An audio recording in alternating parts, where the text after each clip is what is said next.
আমরা প্রতিনিয়ত দেখলাম যে ভোট ঘোষণার আগে সবাই বললো যে যেসব এসআইআর এর তালিকা থেকে যাদের নাম বাদ গিয়েছে তাদের নাম যে সময় নথিভুক্ত না হবে তার সময় ভোট করবে না, নির্বাচন হবে না। তা আমরা দেখলাম একে একে সবাই প্রার্থী দল ঘোষণা করছে, ঠিক আছে। তো এখন সেই সাধারণ মানুষের জন্য কী বার্তা রাখবেন, আপনারা কী ব্যবস্থা নিচ্ছেন?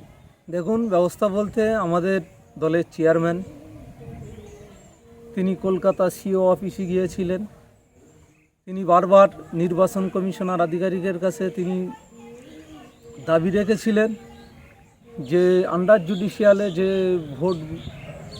ভোটারগুলো আছে, যাদের বিচারাধীনে আছে প্রায় 60 লক্ষ ভোটার, তাদের নাম যত সময় নথিভুক্ত না হবে ফাইনাল লিস্টে তত সময় ভোট ঘোষণা না হোক, এটা চেয়েছিল। কিন্তু নির্বাচন কমিশনার আধিকারিকরা তাঁরা আশ্বাস দিয়েছেন অবশ্যই 60 লক্ষ যে আছে তাদের জন্য বিভিন্ন জজ সাহেব বিভিন্ন রাজ্য থেকে এনে কাজ চলছে। ভোট ঘোষণা হয়ে গিয়েছেন 23 এবং 29 তারিখে, তার মধ্যে একটা লিস্ট বার হবে। মানুষ ভোট আশা করছি তারা ভোট দিতে পারবে। তার জন্য নওশাদ সিদ্দিকী ভাইজান তিনি কলকাতা সি অফিসে তিনি ডেপুটেশন জমা দিয়েছেন। আমরা আমাদের বসিরহাট উত্তর বিধানসভার অন্তর্গত আমাদের বসিরহাট উত্তর বিধানসভার অবজারভার মাননীয় মুসা কারিমুল্লাহ সাহেব, তিনি লড়াকু নেতা এবং একজন লড়াকু সৈনিক। নওশাদ সিদ্দিকী ভাইজানের হয়ে তিনি জেলা যুগ্ম সম্পাদক।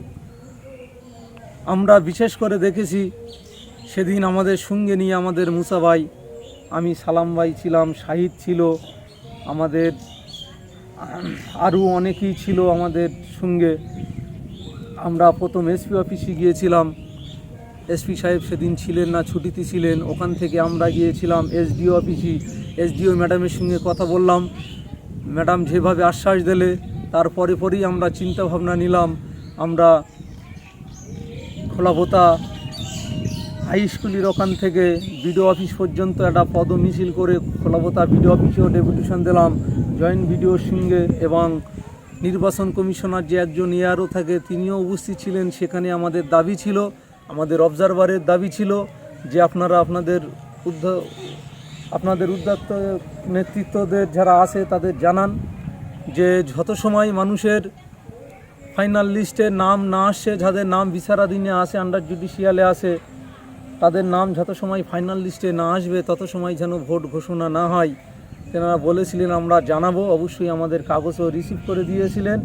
দেখুন, আমরা মাঠে ময়দানে লড়াই করছি, আশা করছি যে সমস্ত ভোটারগুলো বিচারাধীনে আছে তার 90% মানুষ ভোট দিতে পারবে। যেগুলোর একদম নাম না থাকা, যাদের এখানকার বৈধ ভোটার তাদের নাম অবশ্যই থাকবে, যারা অবৈধ ভোটার তাদের নাম থাকবে না। সেদিকে আমাদের দলের চেয়ারম্যান এখনও ওনার আছেন, তিনি যে মানুষের ভোট দিতে পারবে সেই জন্যই তো আমরা দেখেছি যে কখনও তিনি তানার কথা ভাবেন না। তিনি দিন রাত পরিশ্রম করে রাজ্যের বিভিন্ন প্রান্তরে বিভিন্ন অফিসে তিনি ছুটছেন এবং মানুষের ভোটাধিকারী ফিরে পাওয়ার জন্য তিনি লড়াই করছেন।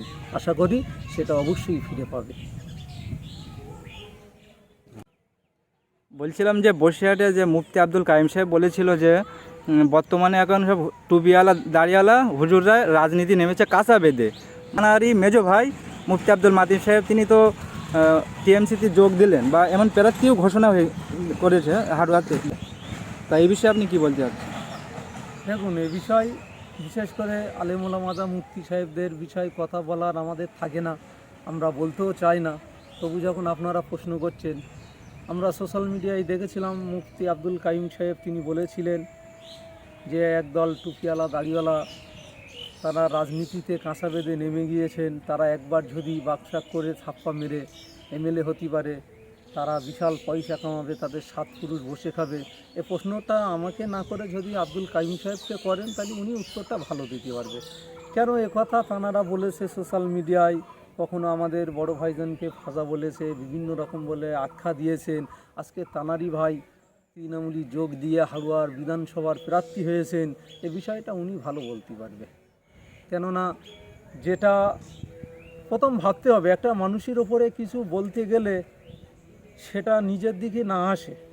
ওই জন্যে আমরা সাধারণ মানুষ যেটা ভাবি, মানুষের দিকে একটা আঙুল দেখালে তিনটে আঙুল নিজের দিকে থাকে, হয়তো আজকে সেই পরিস্থিতি হতে চলেছেন। আর একটা বিষয় বলবো যে বিশেষ করে খুবই ভালোই হয়েছে, কেন হাড়ুয়া মানে ঘেরি এলাকা, সেখানে দেখেছি প্রায় ভোট জবরদখল হয়, বুথ দখল হয়। তিনি তো একজন আলেম সমাজের, এবং মুফতি সাহেব তিনি যখন দাঁড়িয়েছেন, তাঁর অবশ্যই লক্ষ্য রাখা দরকার যে তাঁর বিধানসভায় যেন কোনো বুথ দখল না হয়, মানুষের ভোট যেন লুট না করে। কেন মানুষের রায় মানুষের দিতে হবে, মানুষ যেন সেখানে মানুষের ভোট দিয়ে মানুষ কাকে চায় সেখানে মানুষ বুঝিয়ে দেবে। যদি মুফতি আব্দুল মাতিন সাহেবকে ভালোবাসেন, মানুষ মুফতি আব্দুল মাতিন সাহেবকে ভোট দেবেন। মানুষ যদি ভাবে না যে এখন পশ্চিমবাংলায় একটাই মুখ, সেটা হলো আইএসএফ এবং আইএসএফের বিধায়ক এবং রাজ্যের চেয়ারম্যান নওশাদ সিদ্দিকী, তাঁর মনোনীয় যে প্রার্থী তিনি দাঁড় করাবেন, মানুষ তাকে ভোট দেবে। সেটা মানুষের কাছে, কিন্তু মানুষের ভোট দেওয়ার যে গণতান্ত্রিক অধিকার, যে উৎসব, সেটা মানুষকে করতে দিতে হবে। এটাই আমাদের আশা, আমাদের দাবি। তো এবার কি তাহলে কি জিততে পারলে সাত পুরুষ তাহলে বসে খেতে পারবে? কারণ সেটা তেনারাই উত্তর দিতে পারবে ভালো, কথা আমি বলতে পারবো না। দেখো, রাজনীতি এমন একটা জিনিস, আমরা যেটা আমাদের বড় ভাইজান আব্বাস সিদ্দিকী ভাইজানের এবং পীরজাদা নওশাদ সিদ্দিকী ভাইজানের ভাঙড় বিধানসভার বিধায়কের কাছ থেকে পেয়েছি, রাজনীতিটা করে খাবার জিনিস না। রাজনীতিটা মানুষের অধিকার মানুষকে বুঝিয়ে দেওয়ার জন্য। মানুষের অধিকার নিয়ে সবাই তো কথা বলতে পারে না। কেন বিধানসভায় যখন বাজেট পাস হয়, তখন এই বসিরহাট মনে করে উত্তর বিধানসভার কম বেশি 2,80,82,000 ভোটার আছে। এই 2,82,000 ভোটারের প্রতিনিধি হিসেবে একজন বিধায়ক যাবে। সেই বিধায়ক গিয়ে বিধানসভায় তাদের সুখ দুঃখের কথা, তাদের কর্মসংস্থানের কথা, তাদের শিক্ষার কথা, তাদের স্বাস্থ্যের কথা বলবে। সেই একজন প্রতিনিধি দরকার, এই জন্য ভোটে দাঁড় করানো হয়।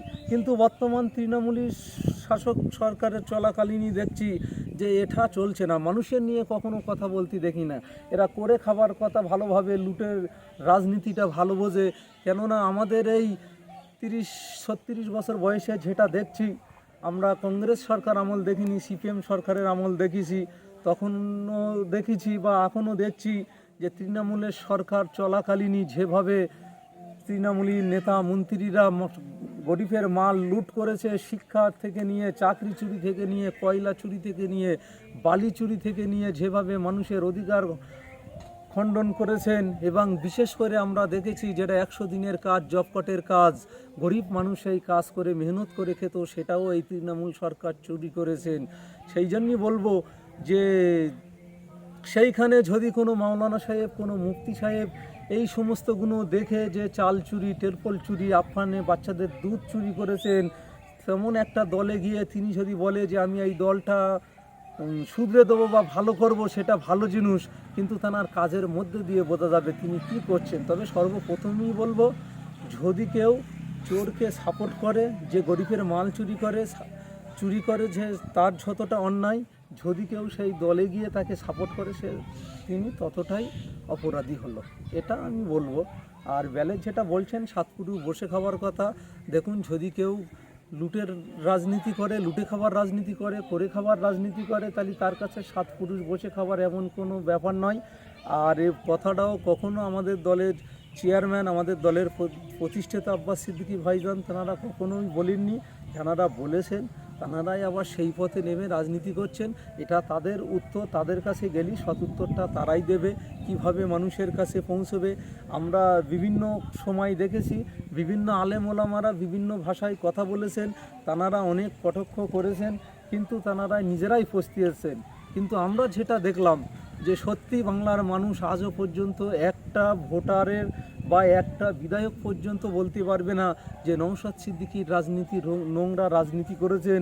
নওশাদ সিদ্দিকীর রাজনীতির উপরে তার ভাষাগত দিক থেকে, তার চলাফেরার দিক থেকে কেউ একটা আঙুল তুলবে। কেননা আমরা যেটা শুধু আমরা বলছি না, তৃণমূলেরও অনেক বিধায়ক তারা নওশাদ সিদ্দিকী ভাইজানের বিধানসভার ভিতরে বলেন, বাইরে বলেন সত্যি যে কথাটা আমরা না বলতে পারি সেটা আপনি বলতে পারেন। কেননা নওশাদ সিদ্দিকী ভাইজান বিধায়ক হবার পরে বিধানসভায় আওয়াজ তুলেছিলেন, যে টাকা একজন বিধায়কের নামে বরাদ্দ হয়, যে জনগণের কাজ করা হয়, সে টাকায় কিন্তু সঠিক কাজ করা যায় না এত অল্প টাকায়। তাই বলবো আমাদের দলের বিধায়ক, আমাদের দলের চেয়ারম্যানের দ্বারাই আরও 50 লক্ষ টাকা বেড়েছিল প্রত্যেকটা বিধায়কের কাজ করার জন্য, সে অবদানটাও কিন্তু নওশাদ সিদ্দিকী।